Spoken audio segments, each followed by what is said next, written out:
All right, everybody, welcome into the Fifth Dimension podcast with me, Evan McDermott. Look, for today's show, I want to do a little bit of a solo deep dive on rewriting the cultural myths. Um, Not exactly sure how this is going to go in the direction, what ways they're taken. I got some ideas I want to flesh out and play with today. And obviously, I use poetry as a form of looking at myth and looking at the stories that I have within my own heart and I tell myself and that I operate under. And I think we all need means of expression in order to um, tell our story, right? For us to discover who we are, it takes through the storytelling process and for us to actually look at ourselves, look at the conditioning and the programs of the mind that we operate on for us to actually to be able to decipher what is going on in the external world. Because realistically, the external world is just a mirror for the internal state of awareness. And you yourself, whether you realize it or not, and this is something I'm going to dive into, you hold the power on the type of world that you're going to be living on. Um, it's up to you, the direction that we're going, the myths that we're operating under. So feel a sense of empowerment in that. It is not too big of a responsibility for you to take upon your shoulders. And we're going to step into that sacred space of initiation for you to feel empowered in rewriting the myths, rewriting your own story, and ultimately becoming the savior that you seek, generally outside of yourselves. So, if you're a fan of the show, be sure to subscribe whatever platform you are on, YouTube, Apple Podcasts, Spotify, and also subscribe on Substack, mcdermott.substack.com. Got a couple paid subscribers recently. I want to thank y'all for supporting the work here, buying a copy of the poetry book. Speaking of poetry books, I do have a new poetry book that is coming out in the next couple months, and I'm still accepting guest submissions. I think last time I brought it up on a podcast, or at least a solo podcast, it was titled Winds of the Prairie. Is now titled Seasons of Becoming, because that is what this past year has been. Anybody who knows astrology, I'm in the year of my Saturn return. So it's a season of becoming into me, and that's what this poetry book represents. So if you got poems you'd want to include in it, we've gotten a few submissions. Shout out to my brother Anthony, of course, submitting a poem. Old Domgard, remember Old from the podcast? He submitted a poem. We got a couple others in there. This collection is going to be beautiful, ladies and gentlemen, and I'm excited to get it out there when the time comes. So if you'd like to submit, the link is in the episode show notes below, so you can do so. I'll likely be accepting submissions right up until around October. So if you're listening before then, you still got time, whether it's a poem you feel called to write now or it's one you've written in the past. Um, feel inspired. Wherever your heart is feeling called to share, I look forward to reading it and including it in the collection. This collection is by Evan McDermott and friends. And ain't just by Evan McDermott. This ain't a solo work. Evan McDermott and friends will be releasing Seasons of Becoming in the next couple months before the end of the year. So I'm excited to get that out, and I appreciate all of you who have already inputted and those of you who will be doing so. Um, like I said, be sure to subscribe on Substack. You'll be notified of every podcast. Share some poems, many of them which will be in the collection. It's free to subscribe, or you can be a paid subscriber. Maybe I'll find some perks for paid subscribers. Maybe like early episodes or something. I don't know. I haven't really. It's more of a way to just support the show, and you can always donate. And the link is in the episode show notes to do so. I appreciate all the donations that have come in. It's heartfelt, man. It's heartfelt. We live in a brutal materialist world. That's just the story we tell ourselves, which we'll certainly be diving into. But when you put your heart out there, generally what you put out, you receive. So heartfelt, thank you. I appreciate everybody who is supporting the show and even just tuning in. Your viewership, listenership, is that a word? I don't know. Viewership, tuning in, listening, whatever word you got for that. I'm a poet, I should know. I'm gonna have to expand my vocabulary a little bit, I guess. That is a sign of support in itself. So I appreciate y'all. Thank you for being here. But let's dive into it, man, because this is a big topic and I've really sat with it all week actually to try and approach it in the right manner. right? I didn't want to come into this and feel as if I was going to be missing an aspect. I wanted to make sure I was grounded, rooted, centered myself, and I very much have been. It's been a very interesting couple of weeks in that regard as I'm rewriting a lot of my own stories, and certainly we'll probably dive into that a little bit. I want to make this more of personal empowerment, more so than just me talking about my own life. This ain't a Evan's diary, Evan's podcast. No, that ain't what this is. But it could be applicable. But I actually want to read a comment I got on the last podcast we did with Brendan Murphy, and I really appreciated this comment. It was kind of not necessarily critiquing the podcast, but talking about the stories and the myths that we were relaying. And I can see how sometimes the conversations that we have, if we're operating under the assumption of duality, we will approach the subject with duality as a viewer, right? No, when Brendan and I are talking, we are very much both approaching it from the unified knowing of consciousness. And I'm going to dive into what that is because I think it's important to actually look at the root in the nature of consciousness and understand kind of what we're living in and what we're dealing with when we're talking about these things. Because that's the root of the myths. That's the root of the stories. It's our understanding of consciousness. It's our understanding of who we are. All right. So I appreciated this comment because it really got me thinking, what ways am I approaching from a dualistic mindset? Because I think we do have our own blind spots, if you will. But let me read it. It was from Sounder. And Sounder, I do appreciate you leaving this comment on Brendan's Substack and also the YouTube channel. It says, you/we say the solution is found in evolving the state of consciousness we are in. Yes, good. Then suggest that follower consciousness is an enduring issue. I listened a bit more and will continue to look for your expressions of solutions, but expect the how part, they'll let me down yet again. I don't get it. Brendan and Evan are more detailed and able to express many subtitles that I find difficult to approach. Yet, as with many other consciousness-interested folk, verbiage flows toward the old story rather than toward creating a new story. My 2 cents, we are stuck in the rut made by declaring the spiritual and the physical are fundamentally different. What if they are fundamentally similar? Add to that, spirituality is the useful and or responsible application of free will. Then we have a way to tie the subtle and gross elements together and begin to recognize our creative power, our role and road towards sovereignty based on confidence created by practice and decision making guided by natural law. This current split model gives power to extremists, while a continuum model may give power to the individual. Thank you for any consideration. Heartfelt taken into consideration, Sounder.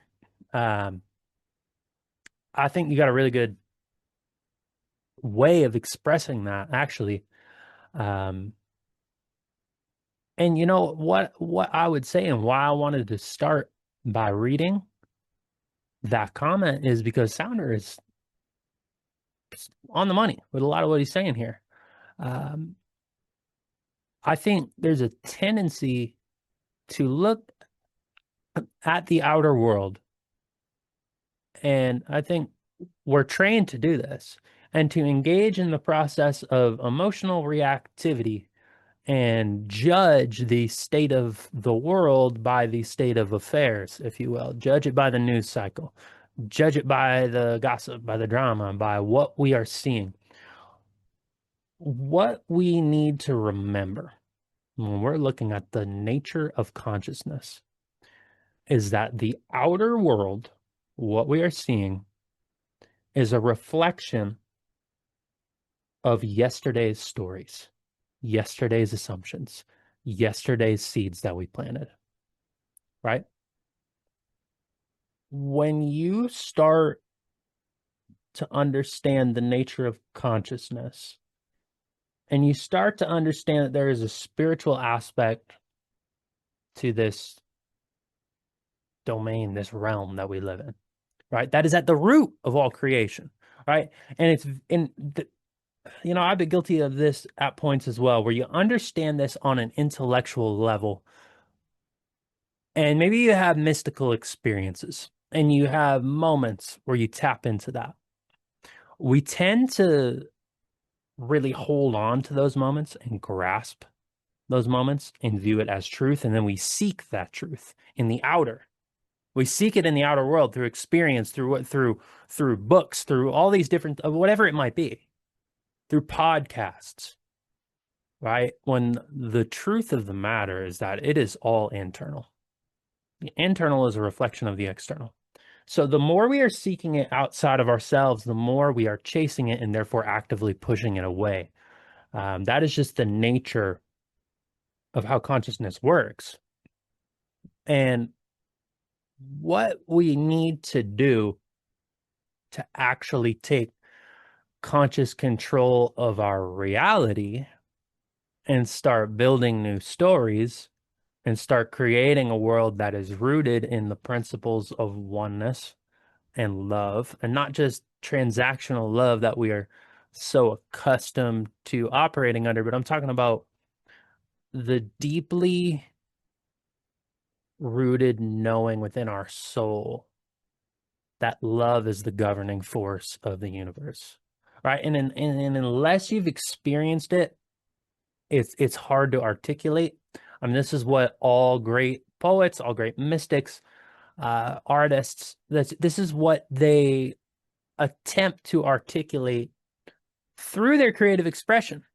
And I think you can tap into it, but it's something that until you embody it within your own state of being, it's not something that is just going to appear in the outer world, because the outer world, again, is a reflection of your internal state of awareness. And every single individual has the ability to go in, embody it from the heart center, this energy, this feeling, this deep knowing of love as the center of our being, and then plant the seeds of it, see it, craft the vision, and then it'll be mirrored around us.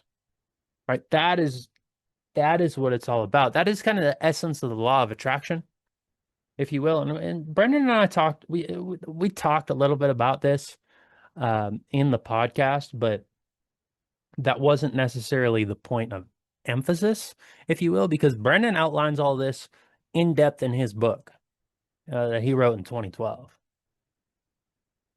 So, I mean, these are concepts that he has knowingly been embodying for a while. And when you've been embodying these things, don't necessarily, you can't always just sit there and unpack them and continue to say the same thing over and over and over again. You start creating, you start doing all these things. And if somebody is in a dualistic mindset, they're going to take, oftentimes, you might take what I say or Brendan says or somebody else, and you're going to apply the dualistic filter onto something that is being expressed through unity. Now, that's a dual-edged sword in a sense, though, because we do need to be very careful and considerate in our articulation so that the unity is undeniable, right? The unity needs to be undeniable. And so that is a challenge I am taking head on for myself, if you will, for the knowing that unity consciousness is undeniable, right? Sorry, my kitten's like causing a scene back there, and I keep being distracted. Like, I tend to think cats are tapped into the unified field of consciousness and love, but when they're kittens, they're very destructive, very destructive. And I'm giving her an opportunity. There's times where I give her own little room with toys, and while I'm doing a podcast or deep engaged in like an inward writing or meditation, where I can't have her around. I'm like, I need my space. Go do something. But I'm giving her an opportunity right now. We'll see. If it gets too crazy, I might need to pause and give her her space, or take my own. We'll see. But for me, poetry has been that compass if you will. So obviously I take a poetic lens and I share poetry, and that's kind of what my poetry book is about, is the season of becoming into greater sense of unity consciousness. I've been doing some deep meditation these past couple weeks, 2 or 3 hours a day, going in and seeing and constructing visions for myself for what I want to, who I want to be, what I want to see, what I want to see like created in the external world, right? And you start to get those like it takes time, you just open your eyes and boom, the reality's changed. You start to see the subtle synchronicities, they start flowing in, and those are the signs, the assurances that, hey, you're tapped in. Hey, you're locked in. And the thing is, it's easy to start when you start getting those, it's easy to start looking for them and then seeking outside of yourself, right? That's the trap. That's a trap of it, to where we become dependent upon synchronicities. We become dependent on this external validation that our own internal awareness is aligned with the state of being that we are attempting to embody, right? So we really need to have a deep level of faith. And what faith is it's knowing, it's assurance, it's this, it's operating under the assumption that the inner reality and the inner vision that you are holding is truth. And it's already happened. Not that it will happen, because then you're pushing it off into the future and you're coming from a space of lack, but it's already happened. So when we're talking about, I mean, we could talk about it on an individual or a collective level, certainly. Um, Individually, if you're looking at yourself, you're looking at your own ways of operating, you want to be a person of love. You want to attract love in your life. You want to, I don't know, find a sense of home and stability, right? You need to go in and you need to actually embody it as if it is already there, right? And then the external world it'll just say, all right, that's your reality, right? And it takes time. It takes time because you have to recognize, when are the doubts going to creep in, right? When are you actually telling yourself specific words, but they're fueled from a space of doubt or fear or lack, right? We got to be honest with ourselves, because they will creep in, especially if you've been living from that survival conditioned mindset for as long as we have, because that's what we're conditioned into through society, right? So it's a period of inner work that takes time to continually unpack and unroot. That's why when you have a deep, like mystical experience, for example, or healing ceremony, whatever it might be, uh, there is a deep need for integration, right? You can't just keep going into it, going into it, going into it. Let me do the healing. Let me do the healing. Let me do this. Let me do that. Let me have these. Oh, let me have the integration is more important than the actual ceremony itself. Because yes, you got a glimpse of the divine, or you got a glimpse of this embodiment, right? But then you got to keep coming back to it. It's a choice on whether or not we keep coming back to it, right? So whatever you're seeing in your world today, know that that is the seeds you planted over the years, yesterday, right? And it's just your reality mirroring your internal state of awareness. This is on the individual level. And when we look at a collective level, what is the stories that we are telling ourselves? What are the plays and the dramas that we are acting out? I mean, it's the same thing, right? The macro is a reflection of the micro. It's like a mirror. So when you see a world that is perceivably divided, when you see political violence, when you see all of these things taking place, it's because that is the individual state of awareness and the operating mode that people are choosing to live within, right? They are viewing very much a dualistic way of being. And, there's a lot of people who go and they have spiritual experiences, but they separate that from the physical world. And it's very easy to use spirituality as a form of escapism, when the reality is that we need to integrate it into one unified state of being, to where you use the spiritual as an anchor, right? You use the spiritual world and the spiritual knowing to anchor it within yourself, remember who you are, and then ultimately go and create the reality from within. You don't create it out there, right?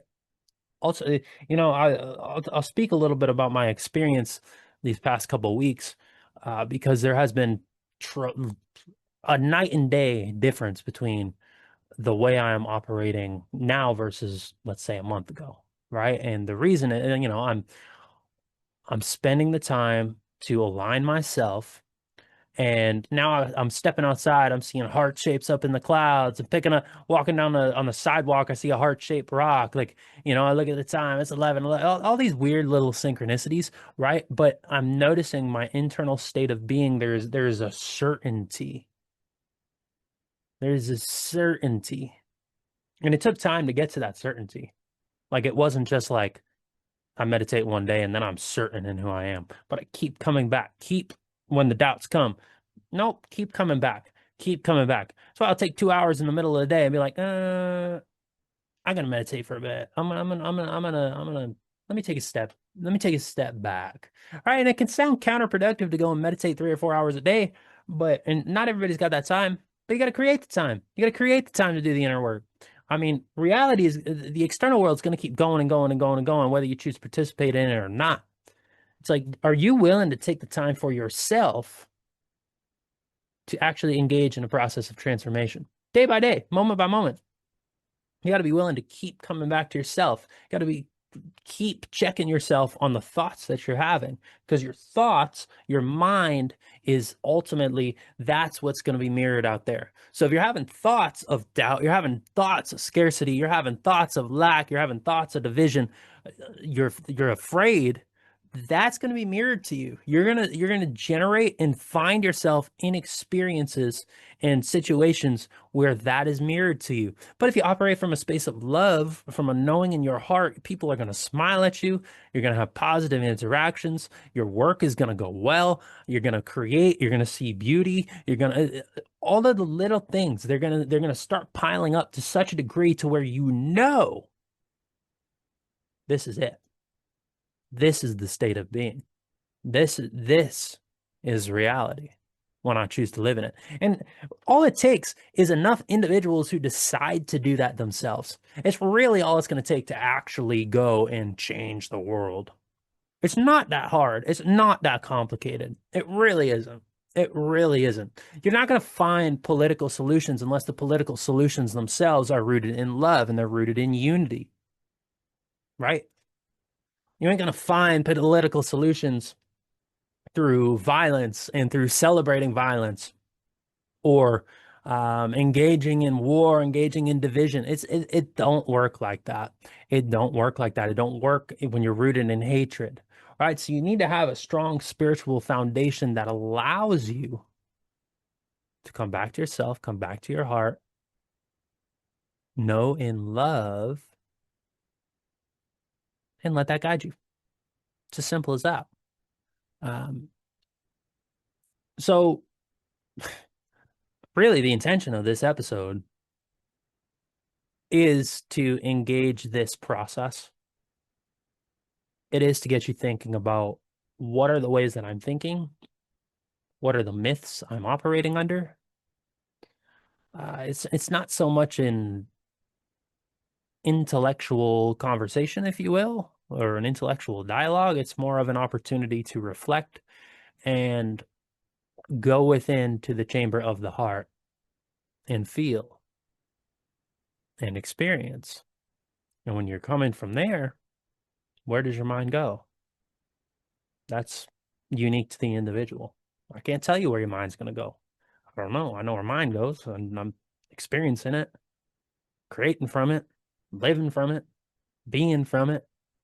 Um, but it's up to the individual. You can't be afraid of yourself. At the end of the day, so many people are afraid of themselves. That's why they don't engage in this work, because you do have to look at the shadows. You do have to engage with the responsibility of what your past assumptions and your past stories were, what your past conditions were.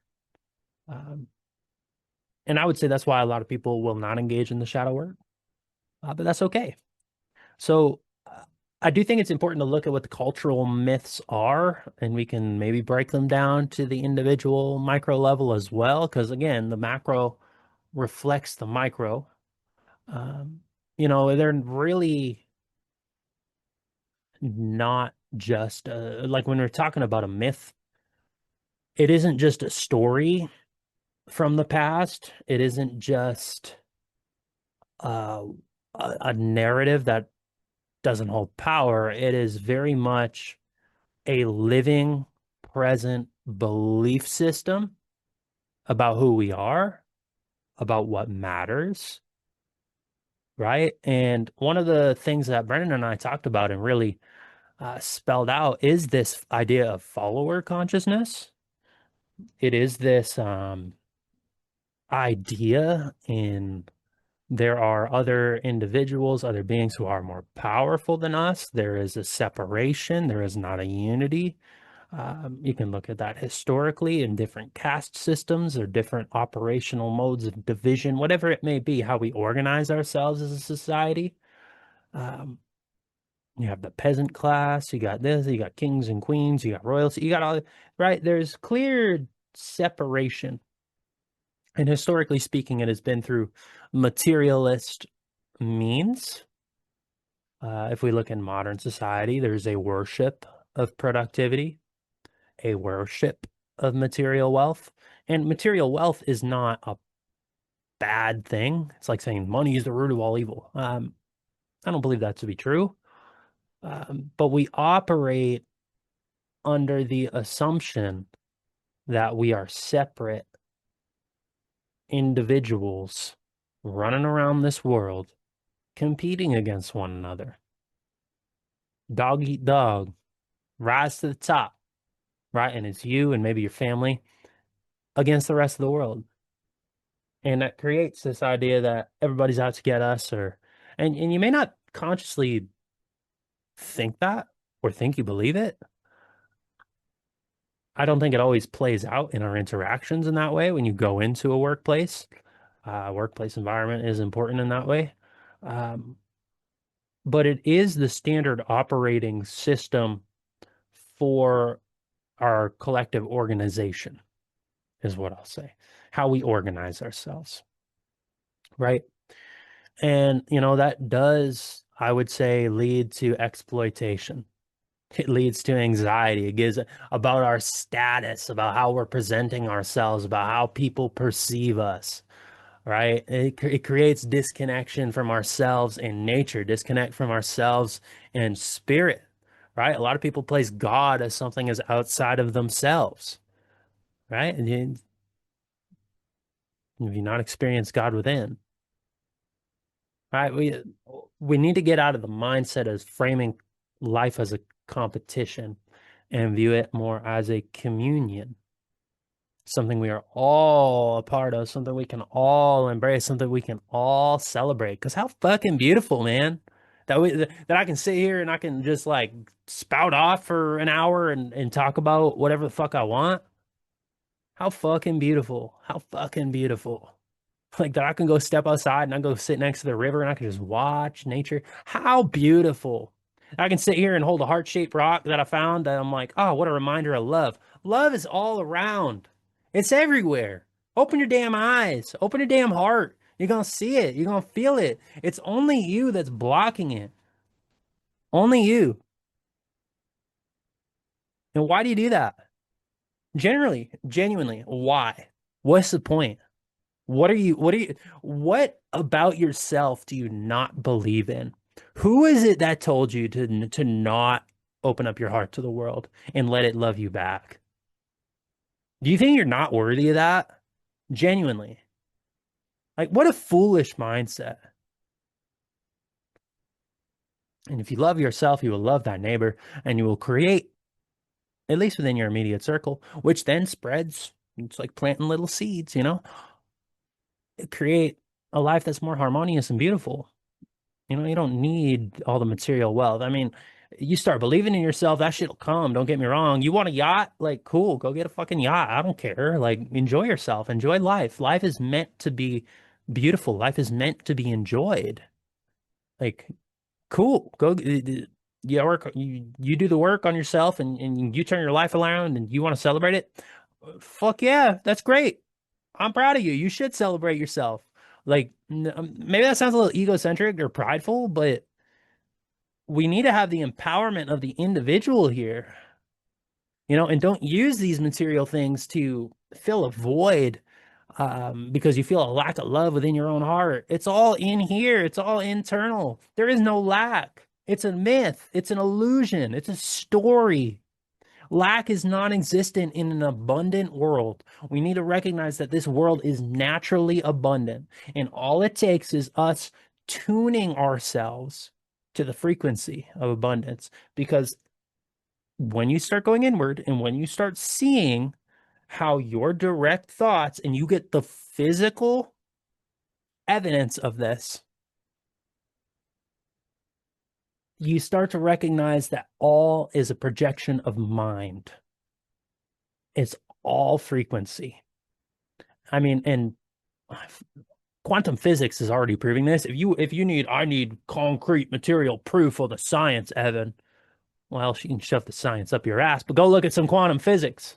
That's there. People people are starting to understand that there is more to this world than they have been told, and I think this is where a lot of the spiritual seekers are why they're emerging. There is more conscious communities. There is more interest in spirituality. There is more interest in consciousness. If you just look at the number of books that have been published on consciousness in the last 5 years, like it's astronomically higher than any time in history, like combined, right? So people are interested in unpacking the nature of who we are. It is a growing field. And to me, that's very positive, because I believe the next stage of our cosmic evolution and personal evolution is a returning and a realignment with the natural ways of being. It's taking a step back and looking in the mirror, getting on your knees at the riverbank and looking in that murky water and letting it turn clear. You got to bow in reverence when you're doing that. It's a very ceremonial act to bow at a riverbank. There were times in human history. There's a great quote on this. There were times in human history that was the only place you could see a reflection. You could see, whoever invented the mirror poisoned the mind of humanity. I don't remember who said that. Somebody really smart said that, who gets it. Listen to them. I think there's some truth in that, because the second we gained the physical awareness, oh, this is who I am, we lost touch with the internal. So, what happens when a myth no longer serves us? I think we see the breaking down of it. I think we are seeing certain levels, if you want to put it in like tarot terms, like a tower moment in a lot of ways. And I think the veil, this is my personal belief, I think the veil is very much lifting. It has for me. Like, whoa, we're outside the veil. Oh man. And that in itself is the doorway to transformation. You have to let it fall. You have to let it burn, because from the ashes you rise. Right? And it doesn't have to be a catastrophic like economic collapse. That's not what I'm talking about. I'm talking about the dark night of the soul that so many mystics before myself have spoken of. These are not old, like new concepts. I'm not saying anything new here. I'm simply relaying a deeper truth. And that dark night of the soul is when you sit and you realize the pain of change is no longer more than the pain of staying the same.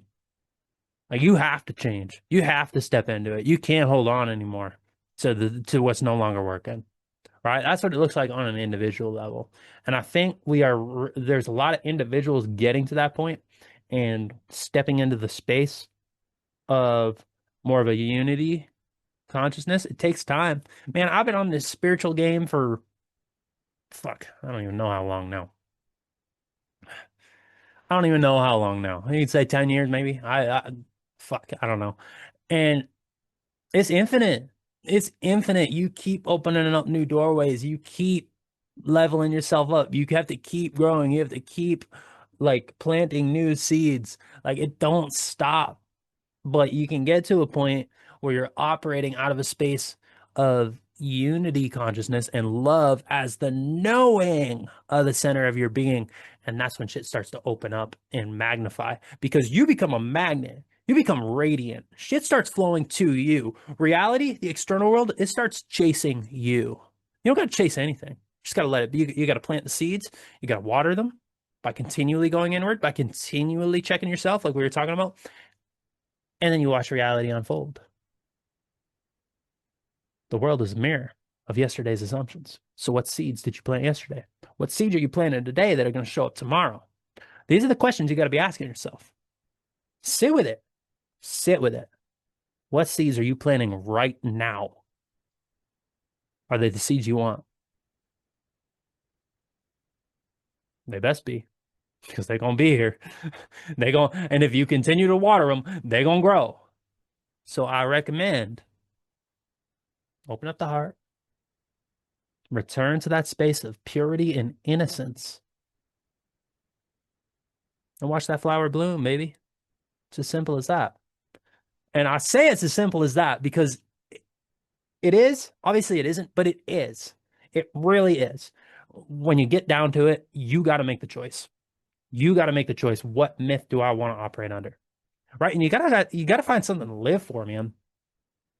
You gotta find something to live for. Not a lot of people talking about like wanting to die for people and like, I'll die for this, I'll die for that, I'll sacrifice for this. Like, you gotta live for it too.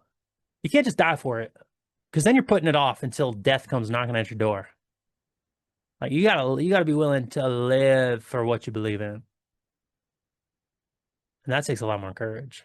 I think that takes a lot more courage than being willing to die for something because death, at least in the physical sense, is viewed as a certainty and viewed as something that is concrete, final. And if you're willing to live for something, shit, you don't know where that's going to take you.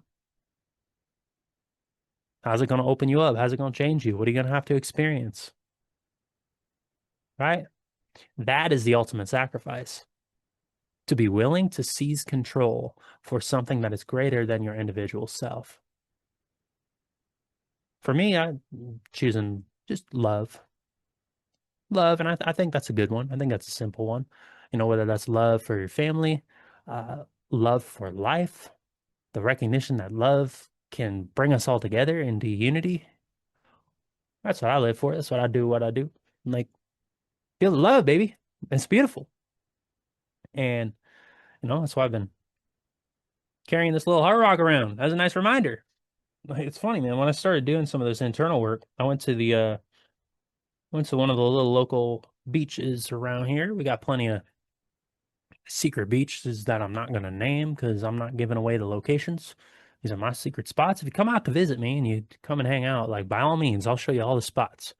Um, but I don't just name them. Don't just name them. We got a lot of sweet spots here in South Dakota, believe it or not.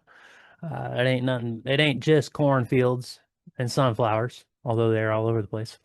Um, I love sunflowers. I love cornfields, actually. Don't get me wrong. I love the prairies. Prairies are where it's at. Very freeing. You look off into the horizon and you see nothing but just openness. Set your spirit free, brother. I'll tell you that. Um, but that's what I'm operating under. Love. Love. Let me read you a poem. I called it Villain. And check the time, it's 4:44. Synchronicity. Time to read a poem. The alignment, it says so. That's what we're supposed to do. Read a poem, a synchronicity. I don't know what time you're listening right now, but maybe it's synchronized too. Best check that clock. Um, I don't know, or maybe you're gonna see a heart-shaped cloud out there. Or you got I don't know. Synchronicities, they find you. Don't go looking for them. No, no, I'm telling you. I just told you to check the clock and look for a heart-shaped cloud. I'm telling you, look for synchronicities. Let them find you. I'm sure at some point there will be a synchronicity in this podcast if you allow it to come to you. Just allow it. Just let it flow in. Let it come in right from the heart. Because you create the external world. You do, whether you believe it or not. Let me read a poem. Let me read a poem. It's called Villain, and it's about this what I'm speaking to here. All right. And this is meant to be more of a spoken word poem, so I'm glad I'm reading it. They say a hero will sacrifice their love to save the world, but a villain will sacrifice the world to save their love. So what does that make me when I'm willing to throw it all away for the certainty in my heart? Take a look around at fleeting illusions. People run on doubt and fear, put up walls to barricade what they feel. So what is truly real? Inside me lives the truth, something the outer world can't begin to know. Signs of confirmation appear, and now you sit here, breathing the same air. This love, an infinite force, lives beyond just the senses. Given the choice of sacrifice, how could I destroy the one, giving meaning to a world that without it lays bare? Is it selfish to live with this certainty? I'm not sure, nor do I care. Through despair, a selfish world enslaves us and traps us in raw survival, fodder for incarceration, present in every nation. Controllers wield mankind as marionettes on strings. And now I'm asked to sacrifice a source of liberation, the breaker of my chains? Let us all die in vain. At least our love will remain. This beauty will carry on, not in us, our connection, but in infinite energy bound to manifest in unity again. This world may not be here, but the cosmos will remember our song, a timeless rhythm danced around a fire, retold in stories of another universal drama. What I see in you is the clearest truth, a sacredness that, in its death, the world would lose its color, reduced to black and gray. No orange sunsets reflecting the divine, no birds in flight to sing of joy.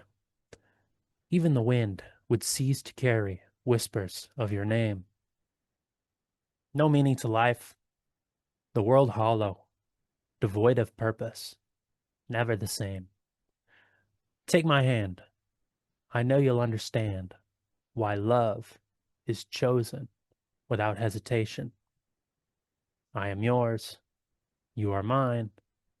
Before the beginning, beyond the end of time. That's Villain.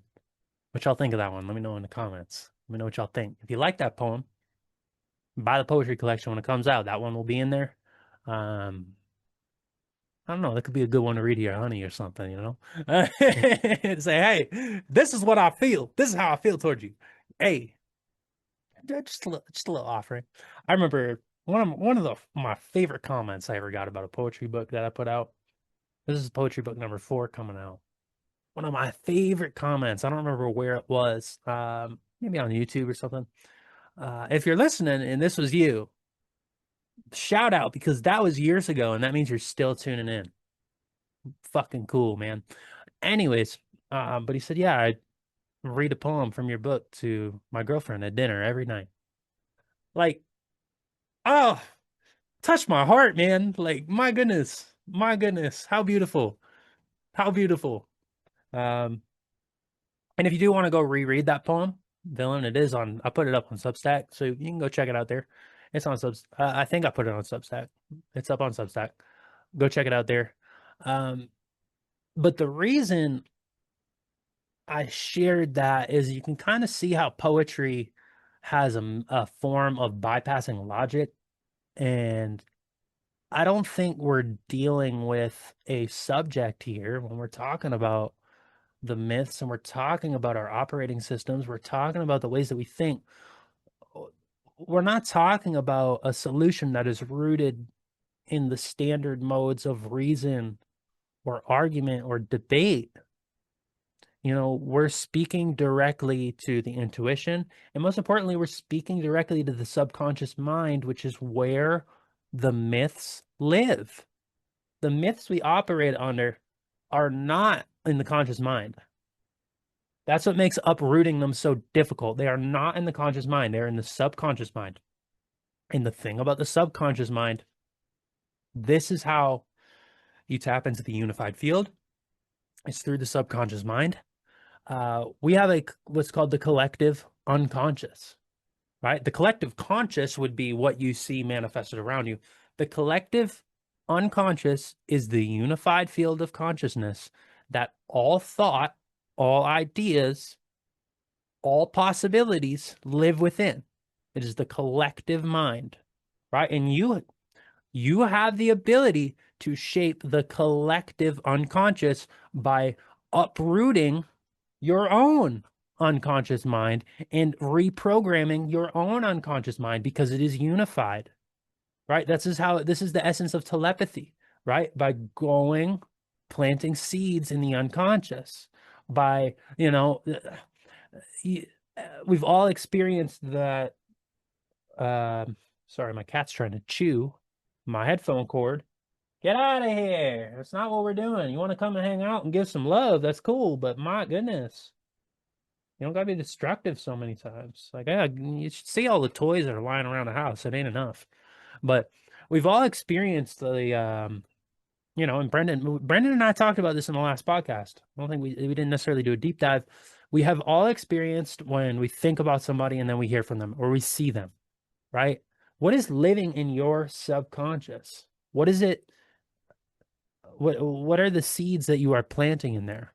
What is coming up from the unconscious? A lot of times we have emotions, thoughts, ideas that are buried, and eventually they just you water them enough, eventually they come to fruition in the conscious mind. You're like, whoa, where did all this come from?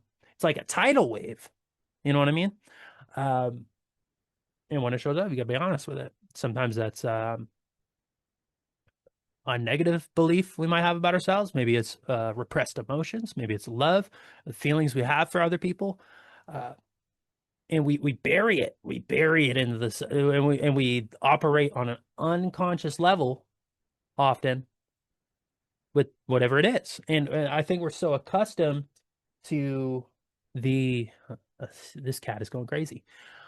We're accustomed to the negatives being repressed into the unconscious mind, that we have this quote unquote negative operating system that we are going through on the day to day. And 95% of our decisions are made with the unconscious mind. It's a quick, like, how we say, how we respond, what we do, what we think, what we feel, right? So if you can keep coming back to yourself, this is how you retrain the unconscious mind. You keep in every decision, you try and have a still mind, clear heart, right? In every decision that you're making, in every waking moment. Let's come back to ourselves right now. Take a deep breath. Let go. Stillness, clarity. And we need to train ourselves to make decisions from this space, from this state of being, right? If we allow the chatter of the conscious mind to take hold, take root, those are the seeds we're planting in the unconscious, right? If you can come back, continually come back to who you are, to the vision you have, to the ideas that you want to see take root and manifest, you'll plant those in your subconscious mind. But it takes dedication and it takes devotion to the process itself. And it takes embodiment that, you got to get to the point where when the doubts and fears come, you say, no, this is who I am, or no, this is what's going to happen. I'm going to live in the space of certainty and operate in the day to day as if this is happening. All right, Kitty. Aurora, let's say hi to the audience so we give a face to the name here. Hey, hey, hey, get out of here. My goodness, you see that? She scratched me real good the other day. Just healed up. A terror, a terror. I'll give her all sorts of love, and that's what she does. That's what she does. It's crazy to me. She's terrorizing Luna. Like I said, I just bought a cat diffuser. It should be arriving on Monday. Let's hope that helps. Um, Anyways, but I believe having poetry for me kind of coming full circle. Went a little bit on a tangent there. Poetry for me is a way to look at the subconscious, right? I mean, if you look at any of the great poets, any of the great writers, the great artists, the visionaries who have the power to reshape the collective conscious, this is what they articulate. And those are the types of seeds they're planting. I encourage everybody to go buy a poetry book from Rumi. You know, he's speaking to the soul, right? And I think once you have that recognition of who you are as a soul embarking upon this human experience, and you can start finding ways to channel that creativity in knowing, you know, that's one way to reprogram your subconscious mind, right? Um, so I think what I would say is the solutions, if people are looking for solutions and to rewrite the myth, you really need to take the time to rewrite your own myth, right? It's really that simple. What is the myth that I want to operate under? What is the myth that we as a collective can move towards?